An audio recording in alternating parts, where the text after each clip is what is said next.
देश में जब पहली बार लोकसभा चुनाव 1952 में हुए तो बाकी पार्टियां तो सामान्य तरीके से चुनाव प्रचार कर रही थी, लेकिन कम्युनिस्ट पार्टी अपना चुनाव प्रचार रेडियो से कर रही थी, वो भी भारत के आकाशवाणी से नहीं, सोवियत संघ के रेडियो मॉस्को से।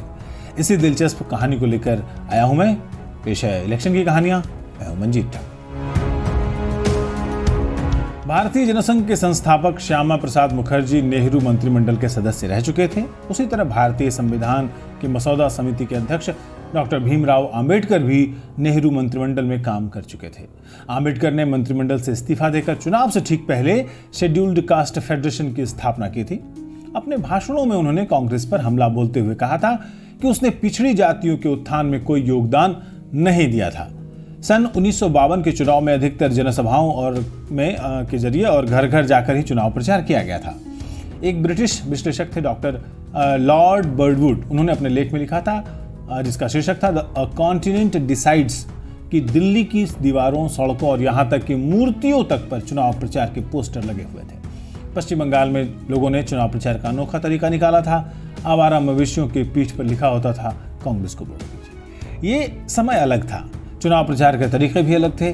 सियासी दलों के पास न तो ज़्यादा पैसा था और न ज़्यादा संसाधन थे, लिहाजा कांग्रेस को लेकर सभी सियासी दल बहुत सीमित तरीके से अपना चुनाव प्रचार कर रहे थे। ऐसे में एक दल ऐसा भी था जिसका चुनाव प्रचार भारत से नहीं बल्कि विदेशी धरती और विदेशी रेडियो स्टेशन से हो रहा था।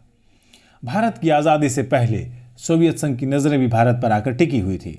सोवियत संघ में कम्युनिस्ट शासन की स्थापना के बाद वहाँ की सरकार चाहती थी कि कम्युनिस्ट आंदोलन को दुनिया भर में फैलाया जाए, लिहाजा सोवियत संघ के दिग्गज नेता भारत में खास दिलचस्पी ले रहे थे, जिसमें लेनिन और स्टालिन जैसे नेता थे। इसी क्रम में भारत में 1925 में भारतीय कम्युनिस्ट पार्टी का गठन हुआ। इस पार्टी ने मजदूरों और कामगारों के बीच आधार बनाना शुरू किया।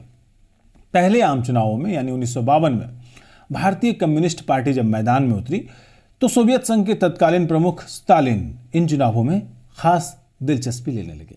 उन्होंने भारतीय कम्युनिस्ट पार्टी की मदद के लिए मॉस्को रेडियो को निर्देश दिया कि उससे सीपीआई का चुनाव प्रचार शुरू किया जाए। मॉस्को रेडियो ने अक्टूबर 1951 से लेकर फरवरी 1952 तक लगातार अपने केंद्र से भारतीय कम्युनिस्ट पार्टी के पक्ष में चुनावी प्रचार के कार्यक्रम प्रसारित करने शुरू किए। गौरतलब है कि तब भारतीय आम चुनाव 4 महीनों तक चले थे, 68 चरणों में चले थे और मॉस्को रेडियो ने इन्हें प्रसारित किया जाता था और फिर ताशकंद ट्रांसमीटर से इन्हें दोबारा ऐसी ताकत दी जाती थी कि ये भारत में सुने जा सकें। तब रेडियो ही लोगों के लिए एकमात्र ऐसा साधन था जिनसे वो खबरें वगैरह सुन सकते थे। बीबीसी ने भी अपनी एक रिपोर्ट में ये तस्दीक की थी कि किस तरह पहले आम चुनावों ने मॉस्को रेडियो से भारतीय कम्युनिस्ट पार्टी का प्रचार किया गया था। तो यूँ तो सभा पार्टियां जनसभाएं कर चुनाव प्रचार कर रही थी, लेकिन कम्युनिस्ट पार्टी अकेली पार्टी थी जिसको रेडियो पर प्रचार करने का मौका मिला था, और वो भी आकाशवाणी पर नहीं बल्कि रेडियो मॉस्को पर। और ये रेडियो, जैसा हमने बताया, कि ताशकंद में अपने ट्रांसमीटर के जरिए कम्युनिस्ट पार्टी का चुनाव प्रचार करता था। शिक्षित लोगों के लिए मद्रास से छपने वाले एक साप्ताहिक ने प्रावदा में छपे एक लेख का अनुवाद प्रकाशित किया था, जिसमें सत्ताधारी कांग्रेस पार्टी को जमींदारों की पार्टी बताया गया था। इसमें कहा गया कि उनका एकमात्र विकल्प कम्युनिस्ट पार्टी है, जिसको पूरे भारत में मजदूरों और प्रगतिवादी लोगों का समर्थन मिल रहा है।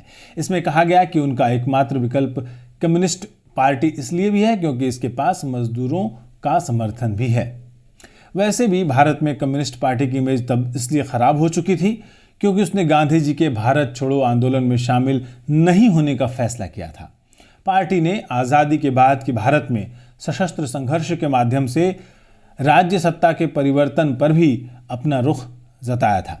हालांकि बाद में उसने अपने रुख को बदला और इसने संसदीय साम्यवाद की ओर अपना रुख स्थानांतरित किया, अपना नजरिया बदला।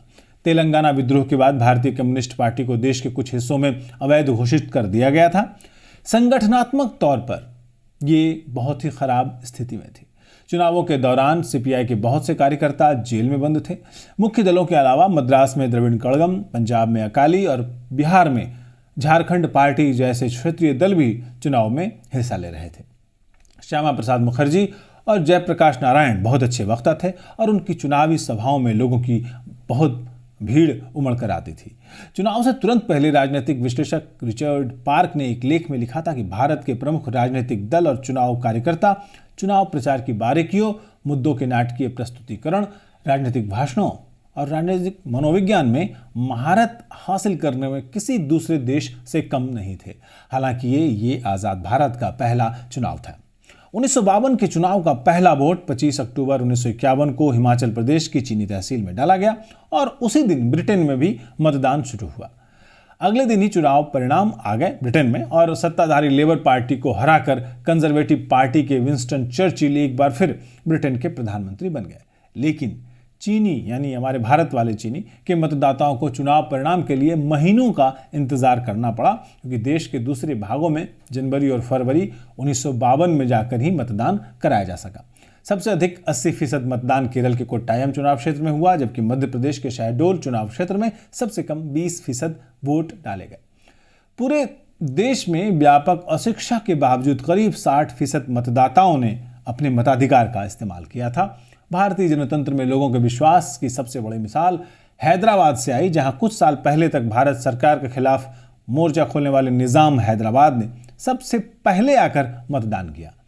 फरवरी के आखिरी सप्ताह में पूरे देश में मतदान समाप्त हुआ। कांग्रेस पार्टी को लोकसभा में 489 में से 364 सीटें मिली, जबकि राज्य विधानसभाओं की कुल 3280 सीटों में से 2247 सीटें कांग्रेस को मिली। कांग्रेस को संसदीय चुनाव में कुल 45% वोट मिले, लेकिन उसकी सीटों की संख्या 74% थी। हारने वाले नेताओं में प्रमुख थे राजस्थान में जयनारायण व्यास, बंबई में मोरारजी देसाई और भीमराव अंबेडकर, जिन्हें एक बहुत साधारण उम्मीदवार कजरोलकर से हार का स्वाद चखना पड़ा। यही नहीं, 2 वर्ष बाद जब उन्होंने भंडारा चुनाव क्षेत्र से एक उपचुनाव लड़ा, वहां भी उन्हें हार का सामना करना पड़ा। किसान मजदूर प्रजा पार्टी के आचार्य कृपलानी भी फैजाबाद से चुनाव हार गए, लेकिन कुछ दिनों बाद वो भागलपुर से उपचुनाव जीतकर लोकसभा में पहुंचने में सफल रहे। चुनाव के पहले मुख्य चुनाव आयुक्त सुकुमार सेन ने कहा था, ये चुनाव मानव इतिहास में प्रजातंत्र का सबसे बड़ा प्रयोग है। और मद्रास के एक संपादक CR श्रीनिवासन ने अपने लेख इलेक्शंस आर ऑन में लिखा था कि अधिकतर मतदाता पहली बार अपने वोट का इस्तेमाल करेंगे। उनमें से बहुतों को पता नहीं होगा कि वोट है क्या और उन्हें क्यों और किन्हें वोट देना चाहिए। लेकिन इसको इतिहास का सबसे बड़ा जुआ कहा जाए तो गलत नहीं होगा। एक पूर्व ICS अधिकारी पेंडेरल मून ने लिखा कि भारत की भावी पीढ़ियां आश्चर्य से देखेंगी कि किस तरह अशिक्षित लोगों के वोटों के आधार पर यहां की सरकार चुनी गई थी। यहां तक कि नेहरू को भी इस चुनाव की सफलता पर संदेह था। चुनाव प्रचार के दौरान यूनेस्को के एक सम्मेलन को संबोधित करते हुए उन्होंने कहा था कि निस्संदेह प्रजातंत्र शासन का सबसे अच्छा तरीका है, लेकिन ये देखने वाली चीज होगी कि वयस्क मताधिकार के आधार पर चुने गए लोगों की गुणवत्ता कैसी हो। नेहरू शायद अकेले राजनेता थे जो चुनाव प्रक्रिया के प्रति प्रतिबद्ध रहने के बावजूद उसमें खोट निकाल सकते थे, लेकिन बाद में ये सब संशय निर्मूल साबित हुए थे। खुद नेहरू ने स्वीकार किया था कि तथाकथित अशिक्षित मतदाताओं के प्रति मेरा सम्मान बढ़ गया है। उन्होंने सार्वजनिक वयस्क मताधिकार के प्रति मेरी हर आशंका को गलत साबित किया है। पहले आम चुनाव में 53 पार्टियों ने चुनाव लड़ा, जिनमें कांग्रेस सबसे बड़ी पार्टी थी। चुनाव परिणाम 10 फरवरी 1952 को घोषित किए गए। कांग्रेस ने 45% वोट हासिल करते हुए बहुमत हासिल किया। CPI ने 49 सीटों पर चुनाव लड़ा और 16 सीटें जीती, जबकि इनमें से 8 सीटें उसे मद्रास में मिली। तब मद्रास एक शहर नहीं था, राजधानी नहीं थी, बल्कि एक पूरे प्रांत के तौर पर जाना जाता था। हालांकि रेडियो से प्रचार करने के बावजूद भारतीय कम्युनिस्ट पार्टी दूसरी सबसे बड़ी पार्टी बनकर उभरी। इलेक्शन की कहानियों में आज का किस्सा इतना ही। अगले हफ्ते मिलेंगे, अगले एपिसोड में मिलेंगे किसी दूसरी दिलचस्प कहानी के साथ। दीजिए विदा मंजीत ठाकुर को और हमारी पूरी टीम को। नमस्कार।